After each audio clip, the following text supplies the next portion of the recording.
Sa gitna ng umiinit na usapin sa term sharing sa liderato ng Kamara, Pangulong Rodrigo Duterte pupulungin ngayong araw sina House Speaker Alan Peter Cayetano at Marinduque Representative Lord Alan Velasco. Ang sentro ng balita mula kay Daniel Manalastas. Pupulungin mamaya ni Pangulong Rodrigo Duterte sina House Speaker Alan Peter Cayetano at Marinduque Representative Lord Alan Velasco, kung saan inaasahang tatahiin ang umiinit na tensyon sa speakership sa Kamara. Dalawang deputy speakers ang nagkumpirma sa PTV News na mangyayaring pagpupulong at kinumpirma rin ito ng kampo ng PDP laban. Pero ayon kay Cavite 4th District Representative PD Barzaga, hindi lang si Velasco at Cayetano ang dadalaw sa pagpupulong.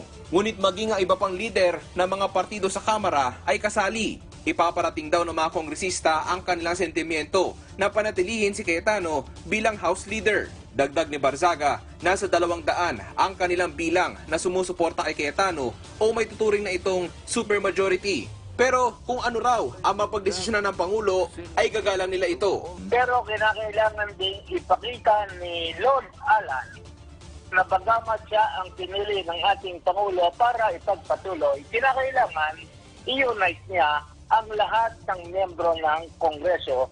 Ang tanong lang ng marami, paano na ang separation of powers sa pagitan ng executive at legislative branch kung Pangulo ang papagitna? Sagot ng kongresista, Well, talagang imposible. okay. Kasi hindi lang naman sa Kongres, kahit naman sa Senado. Alam natin na kung sino man ang Senate President, somebody who will be acceptable to the President. Okay. Yun ang realidad. Sa pahayag ni Velasco sa kanyang Facebook account na hindi ganito na dapat tuparin ang usapan na hatian ng termino o ang 1521 term sharing agreement nila ni Cayetano.